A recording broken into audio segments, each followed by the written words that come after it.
Welcome students to synopsis IAS. I am doctor Mohammad Zia और ये है हमारी वर्ल्ड हिस्ट्री सीरीज। पिछले वीडियो में हमने बात की रशियन रेवोल्यूशन की और आज हम उसी को कंटिन्यू करेंगे। पिछले वीडियो में हमने देखा कि what was the status of Russia before this major revolution of 1917, rather two revolutions of 1917। 1905 में भी एक माइनर कहना चाहिए रेवोल्यूशन हुआ था, लेकिन 1917 is very important. Now the question is that always is there, और अक्सर ये यूपीएससी के एग्जाम में पूछ भी लिया जाता है कि what is the importance, what is the significance of Russian revolution. Russian revolution को आपको एक माइलस्टोन समझना पड़ेगा कंटेम्प्रेरी हिस्ट्री में। उसकी वजह यह है, सबसे पहले एक सोशलिस्टिक कहना चाहिए जो एक मॉडल था स्टेट का, सोशलिज्म जो है वो इमर्ज होता है अब तक। और उससे भी बड़ा एक सिग्निफिकेंट ये था, एक पहली चीज तो एक ऐसा स्टेट इमर्ज होता है जो सोशलिज्म पे बेस्ड था। और अब तक जितने रेवोल्यूशन हो रहे थे, चाहे वो फ्रेंच रेवोल्यूशन हो, चाहे वो अमेरिकन रेवोल्यूशन हो, इवन आप इंग्लिश रेवोल्यूशन की हमने बात की, जितना भी था वो ये चीज थी कि एक कंसंट्रेशन ऑफ जो पावर था एक पावर सेंटर में, यहां पे let's say this is the concentration of power, ये जो है ये डिस्ट्रीब्यूट होना था, मींस लिबरल इन नेचर था। यहां उल्टा हो रहा था, यहां सारा पावर जो है वो एक जगह से उठा के दूसरी जगह कंसंट्रेट कर दिया गया। गवर्नमेंट के पास सारी पावर चली जाएगी, प्राइवेट ओनरशिप खत्म हो जाएगी, government will be in the control of all the resources, all the factors of production, and everything will be heavily centralised. क्योंकि और रादर जैसा लेनिन ने कई बार कहा that what is this socialism is the dictatorship of proletariats, मतलब जो काम करने वालों का मैं डिक्टेटर हूं, मतलब मैं काम करने वालों की तरफ से डिक्टेटर हूं, मैं मजदूरों की तरफ से डिक्टेटर हूं। तो ये एक ऑपोजिट, एक डिफरेंट काइंड का रेवोल्यूशन था as compared to the liberal revolution. और इस रेवोल्यूशन के बाद बेसिकली ये रेवोल्यूशन के बाद जो है वो सिविल वॉर होगा, और 1922 में जब यूएसएसआर एस्टैब्लिश होगा तब एक तरीके से दुनिया में दो तरीके की जो है सोशल सिस्टम्स इमर्ज होंगे, एक होगा सोशलिज्म और एक होगा कैपिटलिज्म। और आज तक लड़ाई इन दोनों के बीच ही है कि which social system is better or which economic system is better. Now let us see what happened here. Now हमने पिछले वीडियो में देखा कि सोशल रशिया की उस वक्त सोशल पॉलिटिकल इकोनॉमिक कंडीशन क्या थी, और 1917 हमने वर्ल्ड वॉर वन के दौरान भी देखा था that there was a discontent among Russians कि किस तरीके से जो है Russia's participation in the first world war जो है वो बहुत ज्यादा सपोर्टिव नहीं था, क्योंकि neither they have good food nor they have enough military equipment. And ultimately on 23rd February, now एक चीज याद रखना, दो रेवोल्यूशन हुए, एक को कहा गया फेब्रुअरी रेवोल्यूशन, एक को कहा गया अक्टूबर रेवोल्यूशन। लेकिन ये तब रशिया में जो है ना जूलियन कैलेंडर यूज हो रहा था, और मॉडर्न जो हम आज के टाइम पे कैलेंडर यूज करते हैं that is, you know that is Gregorian calendar. और इन दोनों के बीच जो डिफरेंस था वो 13 डेज का था।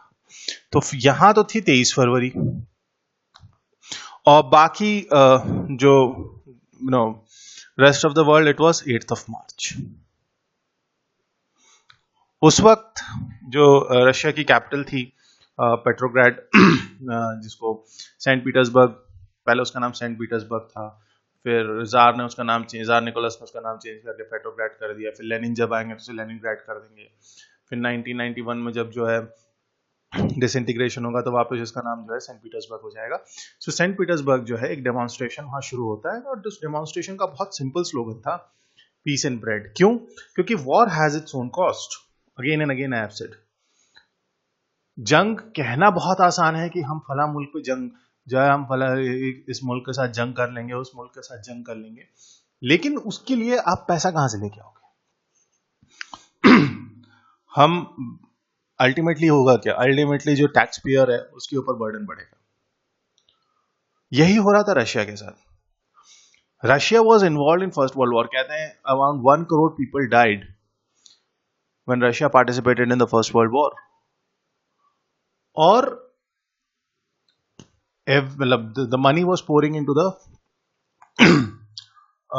फॉर द मिलिट्री, और लेकिन इंस्पायर्ड कि वो लोगों से जो है कह रहे थे कि जो है ना कि आप अपने देश के वीर जवानों के लिए जो है बलिदान करिए, तो वो बलिदान वो लोग तो कर रहे थे अपने देश के वीर जवानों के लिए, लेकिन वो लोगों के इतना करने के बाद ना लोगों के पास ब्रेड पहुंच रहा था, ना उनके जो वीर जवान जो फर्स्ट वर्ल्ड वॉर में रशिया के लिए लड़ रहे थे उनके पास ना इक्विपमेंट्स और ब्रेड पहुंच रहा था। तो इसी डिसकंटेंट में ये फरवरी में रेवोल्यूशन होता है, और 25 26 फरवरी को there was a general strike. 26 फरवरी को ज़ारिस्ट ट्रूप्स जो है वो मना कर देते हैं that we are not going to fire on this, shooting orders को रिफ्यूज कर देते हैं, और there were demonstrations. This was a very icon, these are the two very iconic pictures, जहां जो पैलेस ऑफ द ज़ार है, द विंटर पैलेस है, उसके सामने ये प्रोटेस्ट और इस तरीके के डेमोन्स्ट्रेशंस जो हैं वो शुरू हो जाते हैं। And what was the result of the protest? एक टाइम आया, देखो टाइम इसका ओवरऑल प्रोटेस्ट इतना ज्यादा था, लोगों में डिसकंटेंट इतना ज्यादा था, लोगों के पास खाने के लिए ब्रेड नहीं था, कि जो जार था, जो मतलब इवन वर्कर्स एंड सोल्जर्स जो थे वो सब पीजेंट वर्कर्स सोल्जर सब एक साथ आ गए, और इसकी वजह से जार निकोलस टू जो हैं ये भाई साहब, इनको अपना जो है वो छोड़ना पड़ा, एब्डिकेट करना पड़ा, और पहले ही अपने भाई को देना चाह रहे थे, लेकिन his brother was very much clear कि जो है आई विल बी, मतलब द बली का बकरा, क्योंकि लोगों के अगेंस्ट जार जो एम्पायर है, जो ज़ारिस्ट एम्पायर है, उसके अगेंस्ट इतना ज़्यादा डिसकंटेंट है कि ऐसा ना हो कि एक पॉइंट आए कि मैं जार बनूं और मतलब महल वहल पे अटैक होके people are going to kill me. He was very much, having this apprehension, so he also refused. Ultimately, what happened that when Tsar Nicholas II, he actually abdicated, ये चले गए, तो यहाँ पे हमने देखा था कि जो रशियन सोशलिस्ट पार्टी थी, उसमें दो लोग थे, दो ग्रुप्स बन गए थे, मेंशेविक्स एंड बोल्शेविक्स। बोल्शेविक्स को जो है वो लेनिन लीड कर रहे थे, ठीक है, लेकिन एक प्रोविजनल गवर्नमेंट अलेक्जेंडर कैरेंस्की ने, जब जार ने एब्डिकेट कर दिया, तो अलेक्जेंडर कैरेंस्की के उसमें एक प्रोविजनल गवर्नमेंट बनती है, which was obviously the first Menshevik government, और प्रोविजनल गवर्नमेंट थी। Now what, there were certain decisions. उन्होंने क्या किया, सबसे पहले आके उन्होंने कहा that Russia is a republic, Russia is a republic. जो पॉलिटिकल पार्टीज पे जार ने बैन लगाया था, इन्होंने कहा कि नहीं, political parties are legal, and they wanted to establish a liberal political system. I have told you the difference between the ideology of Menshevik and Bolshevik in the last video that you can see.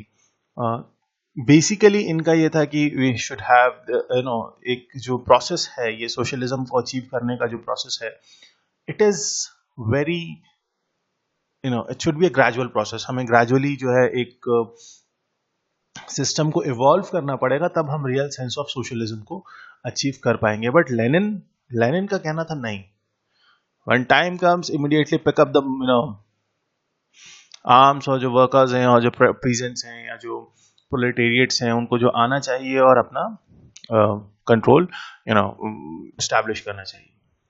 So obviously this government, this Menshevik government which was led by Alexander Kerensky was a provincial government, और इसने एक legal एक liberal political system को support किया। But इन्होंने दो चीजें गलत की। इन्होंने रशिया को रिपब्लिक तो बनाया, ठीक है, लेकिन रशिया को इन्होंने डेमोक्रेसी नहीं दी, जिसकी बात कर रहे थे। इन्होंने इलेक्शंस नहीं करवाए, पहली गलती। दूसरी गलती, अब लोगों में डिसकंटेंट क्यों था? लोगों में डिसकंटेंट क्यों था जार के खिलाफ? क्योंकि वो वर्ल्ड वॉर 1 का हिस्सा थे, और जो है वर्ल्ड वॉर 1 में बहुत ज्यादा जो है उनके रिसोर्सेज, इतना ज्यादा रिसोर्सेज लग रहे थे कि the people didn't have bread to feed themselves, rather even the soldiers did not have bread to feed themselves. So this World War One, participation of Russia in the World War One was a major discontent among the people. But this actually became the cause of the first world of this February revolution. But when this person Alexander Kerensky he came into power, everything was okay for Russia was a republic, political parties थी, liberal system था. इनकी दो गलतियां थी. इनकी पहली गलती थी कि इन्होंने इलेक्शन नहीं करवाए, जो कि करवाने चाहिए थे. दूसरा, ये वर्ल्ड वॉर वन से इन्होंने विड्रॉ नहीं किया. इन्होंने वर्ल्ड वॉर वन से विड्रॉ नहीं किया और धीरे धीरे यही जो है इनके अगेंस्ट एक डिसकंटेंट होता गया. इनके अगेंस्ट एक बहुत कहना चाहिए कि लोग इनके खिलाफ होने लगे. And ultimately the Bolsheviks opposed the Mensheviks and established an alternative government based on the Soviets. Now Soviets means group of socialists, social workers. So that means group of social workers, not social workers, just the workers and the peasants. अब actually क्या हुआ था इस दौरान army actually it formed it had that coup against this. और army इतनी ज़्यादा मतलब सरकार के खिलाफ हो गई थी कि उसको सप्रेस करने के लिए कोई नहीं बचा. मतलब इतना बड़ा फैक्शन जो है वो जो है ये अलेक्जेंडर केरेंस्की की गवर्नमेंट के अगेंस्ट हो गया, क्योंकि डिसकंटेंट तो था ही वर्ल्ड वॉर वन के पार्टिसिपेशन की वजह से. Now what happened in the meanwhile, क्योंकि इन्होंने क्या किया था जब लेनिन जो है वो चले गए थे और बोल्शेविक्स को उस वक्त लीड कर रहे थे ट्रॉट्स्की, और इन्होंने क्या किया अलेक्जेंडर केरेंस्की ने ट्रॉट्स्की को अरेस्ट किया और इनके जितने ये रेड आर्मी वाले लोग थे इन सबको क्या किया, बिल्कुल एक तरीके से नजरबंद कर दिया. लेकिन इन द मीनवाइल क्या होता है, यहाँ पे आर्मी जो है वो कूप कर देती है. अब आर्मी कूप कर देती है and actually you had no one to suppress the coup. So what happened, they again went back to this person और ये बाहर आते हैं because they had their own militia which was known as the Red Army. So this is how actually the February revolution जो है वो कहीं ना कहीं जार का जाना होता है. अलेक्जेंडर केरेंस्की की एक प्रोविजनल गवर्नमेंट बनती है, वो सब कुछ अच्छा करने की कोशिश करती है, लेकिन जो उनकी दो गलतियां होती हैं कि पहला वो डेमोक्रेसी नहीं स्टैब्लिश कर पाते हैं, वो इलेक्शंस नहीं करा पाते हैं, और दूसरा कि वो वर्ल्ड वॉर वन से जो बेसिक रीजन था डिसकंटेंट का उससे वापस जो है रशिया को नहीं ले पाते. ये एक डिसकंटेंट बनता है उनके अगेंस्ट भी. और इसके बाद the so called October or November revolution, again the same reason. October because of the Julian calendar, November was in the Gregorian calendar. So ये होता है. Then what will happen after this we will see in the next video. Till then, have a great time. If you have any comment, do let us know. If you have any concern, do let us know, and stay healthy and stay safe. Thank you so much.